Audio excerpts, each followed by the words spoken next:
At the very end of Everglade Street, shrouded in an eerie silence, stood an old, abandoned house.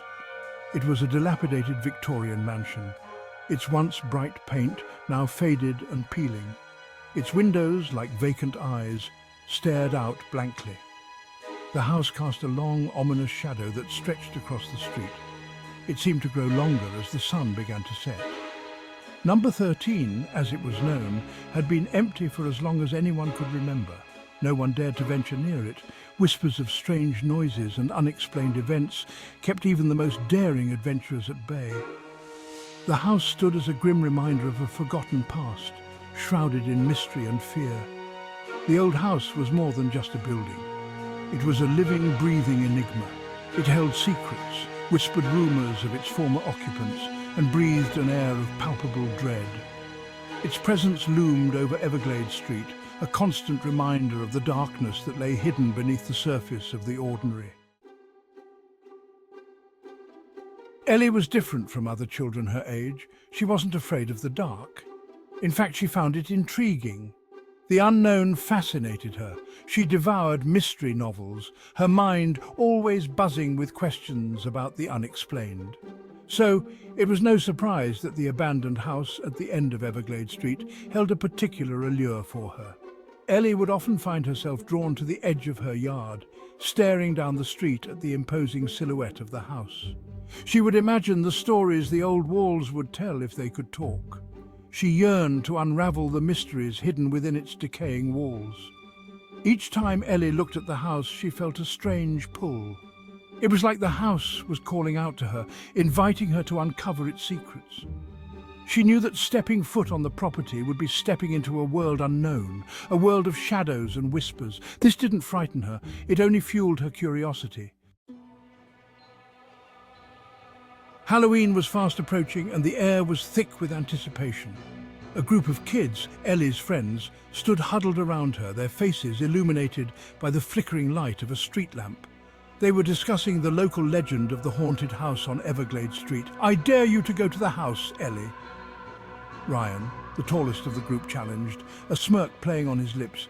"I dare you to knock on the door and shout, 'Anybody home?'" The others in the group gasped, their eyes wide with a mixture of fear and excitement. Ellie's heart pounded in her chest. This was her chance to finally uncover the truth behind the rumors.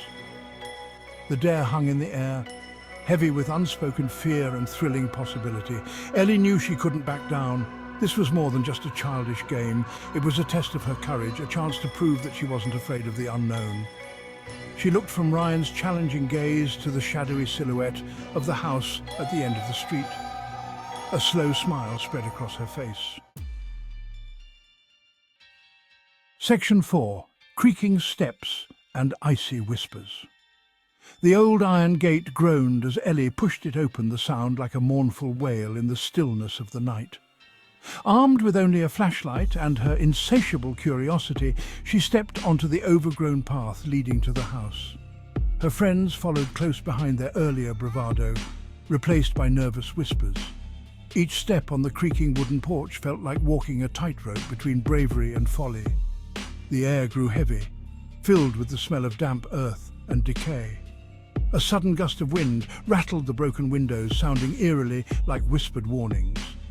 Ellie raised her fist and knocked on the door. The sound echoed through the house, bouncing off unseen walls and echoing down empty hallways. Silence followed, thick and heavy. Ellie felt a shiver run down her spine despite the unseasonably warm night. She reached for the doorknob, its cold metal sending a jolt through her arm. The door creaked open, revealing a dark and dusty entrance hall. Section 5. The Attic's Secrets. The inside of the house was shrouded in a thick layer of dust and cobwebs. The air was stagnant, heavy with the smell of decay. The only light came from Ellie's flashlight, its beam cutting through the darkness, revealing glimpses of furniture draped in white sheets like ghosts frozen in time. They moved cautiously through the house, their footsteps echoing in the silence. Each creaking floorboard, every rustle of wind through the broken windows sent shivers down their spines. Finally, they found a narrow, dusty staircase leading to the attic. As they climbed, the steps groaned under their weight as if protesting their intrusion. The attic was dark and cramped, filled with forgotten relics of the past, old trunks, dusty portraits with eyes that seemed to follow their every move, and stacks of yellowed books. It was in a dusty corner, hidden under a moth-eaten tapestry, that Ellie discovered an old leather-bound journal. Its pages were brittle, filled with faded ink and a lifetime of forgotten secrets. And then, behind a loose panel in the wall, they found it, a hidden passage concealed from plain sight. Their hearts pounded with a mixture of fear and exhilaration. They had stumbled upon something extraordinary, something that could unlock the mysteries of the haunted house.